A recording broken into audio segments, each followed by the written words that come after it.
In 2018, I started one of the world's fastest growing online businesses. We made millions of dollars in sales and helped a lot of people. Let me take you back to where it all began. It was late 2017 and I was at a crossroads. At 23 years old, I was living with my parents and I had just failed university and a string of businesses, and I had $0 in my bank account. All I ever wanted at this point was to be a millionaire, and I was very close to giving up, questioning all of my abilities, wondering if I had what it really takes to be successful. I'd sit there at night watching people on YouTube, wondering if I was smart enough to become rich. And one day I was scrolling through Facebook and I came across a post that changed my life forever. It was a mum who was making weighted blankets for her autistic child. And there was a lot of hype around it. There were so many comments saying, where can I get this? Where can I get this? But unfortunately, she wasn't selling. So after some research, I found that there was actual scientific evidence supporting the benefits of weighted blankets for anxiety and sleeping. I thought I could be onto something here, and the science actually backed me up. Even though I was honestly down and out from so many of my other business failures, I decided to give this business thing just like one more shot. If it failed, I'd go back and I would never launch another business. I would just go back to videography and just travel the world. So the first thing I did was I went onto Alibaba to look for my supplier, but I couldn't find any listings that even mentioned weighted blankets. And it turns out that this was actually a good sign. I was very, very early to the trend. If nobody was manufacturing them, nobody was actually selling them. And because of the Facebook post, I already knew there was demand. So using all of the money that I had left, and I was just doing some videography clients here and there, just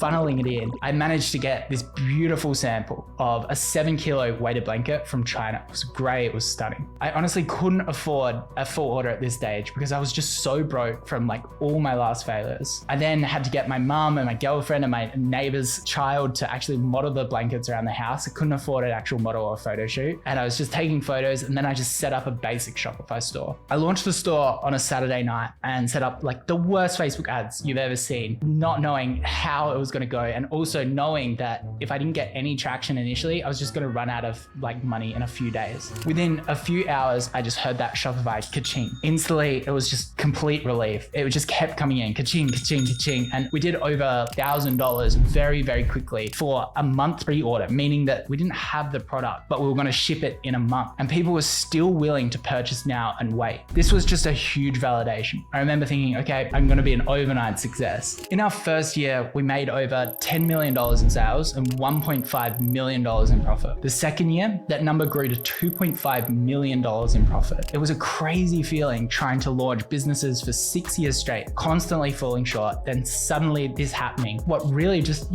felt like overnight. We scaled quickly, hiring an amazing team, overtaking our competitors, achieving the #1 spot on Google for weighted blanket. And we really kind of became synonymous with the product. People would say, oh, I'm going to get a calming blanket rather than a weighted blanket. We were also helping people. We had amazing reviews. I started to dream even bigger, thinking about how big I could take business. I got an offer to sell the business for over $10 million. But then around October 2020, upward trajectory just completely took a sharp downturn and everything changed. Next 12 months, our profits plummeted. We went from like 1 month, we made $500,000 to losing over like $1 million in the year. Because of that, we learned so much from these failures. It was only when I took a really hard look at my business that I was able to pinpoint these 3 major mistakes that I made. If you're an aspiring entrepreneur or just trying to scale your business, this is just really important that you listen to what I'm about to say, because I don't want you making the same mistakes again. So the first mistake that I made was allowing hype and greed to turn me into a poor manager. When you start making a lot of money, something really funny happens. Suddenly you get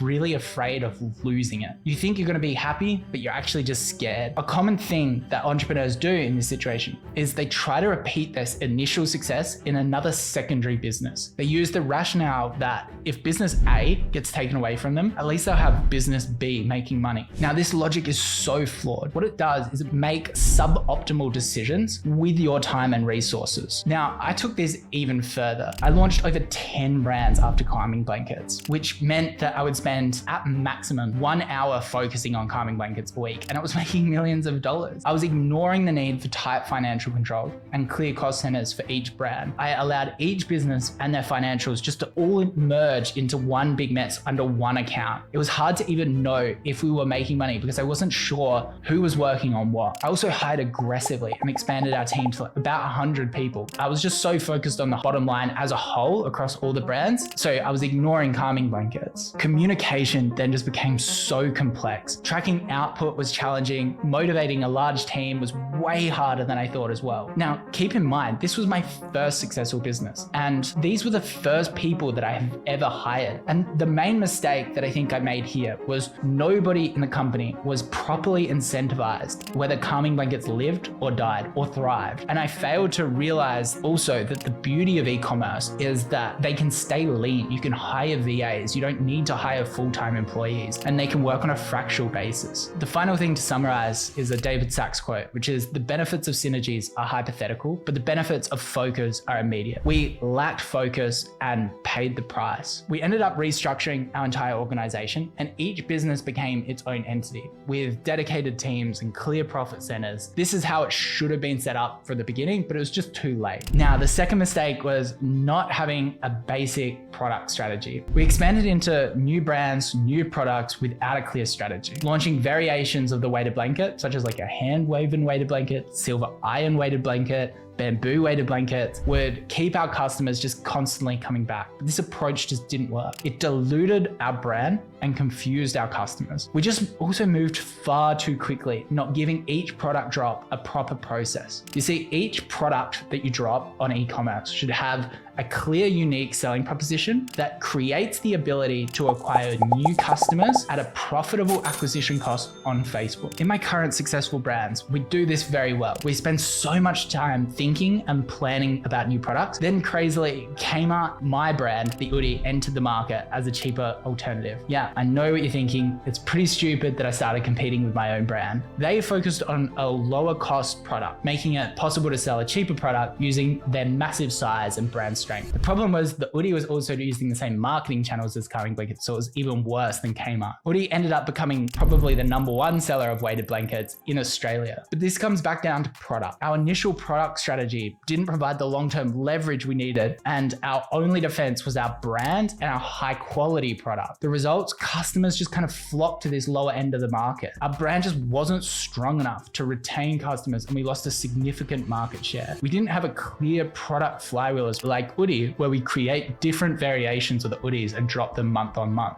I realized that we probably should have had unique patented products or licensed designs so that people like Kmart would have to stock us. Or better yet, if we had really beautiful and unique products, our revenue would have climbed and we could have even just created our own beautiful stores. Now, this brings me to our third mistake that we failed to do. And this was planning on multiple fronts, but mainly inventory. In e-commerce, stuffing up your inventory levels can send you bankrupt. We launched too many products without proper inventory forecasting in place, which meant that all of our money was sitting into inventory. In the mess of rapidly scaling, we began selling out of our top sellers of calming blankets, and we didn't even notice. So we were forced to advertise our non-top sellers, and these had very, very bad customer acquisition costs. And it also really ruined our brand image as well. We then had to clear a lot of this inventory at a loss so that we could restock on our good inventory. Even during peak COVID times when demand was high, we were still unprofitable because we couldn't get our top selling products in stock. Pair this with the supply chain crisis that happened, iOS 14.5 with rising acquisition costs, and suppliers were taking forever as well. We just couldn't get our inventory under control. So why am I sharing this story? Because I want you to succeed by learning from my mistakes. Trust me, successful people fail even more than unsuccessful people. Anything that I kind of want you to take away, it's these 6 important lessons that I learned from this failure. First, don't scale faster. Rapid expansion can lead to inefficiencies and increase risk. Instead, growth should be sustainable and well managed. Second, define a clear financial reporting and strategic plan. If you're unsure about your financial health, don't hesitate. Bring in a fractional C-level employee like a CFO to get things cleared up. Next, focus on product and market diversification. Even though our initial product strategy worked, it wasn't defensible in the long run. We should have developed these unique products and built a product flywheel. But there's always a kicker here. You don't want to do that too early or too late. Next is get your team structure right. Ensure clear roles and responsibilities while incentivizing those who have power in the business with financial reward. Next is recognize and act on issues quickly. Don't wait too long to pivot when something isn't working. The Pareto principle or the 80-20 rule is critical. Focus on the 20% of activities that drive 80% of your results. And lastly, this failure taught me the importance of focus and humility. Not every venture succeeds, but every failure is a lesson. So where is Calming Blankets now? Unfortunately, alongside with a lot of my other e-commerce brands that were ranging from small profits to very unprofitable, I decided to turn them all off. I now focus on the Oodie, my investments, YouTube, and daily mentor. If you liked today's video, hit subscribe. And if there's anything you're struggling with on your business journey, just either join Daily Mentor or join the free e-commerce course. I'm here to help.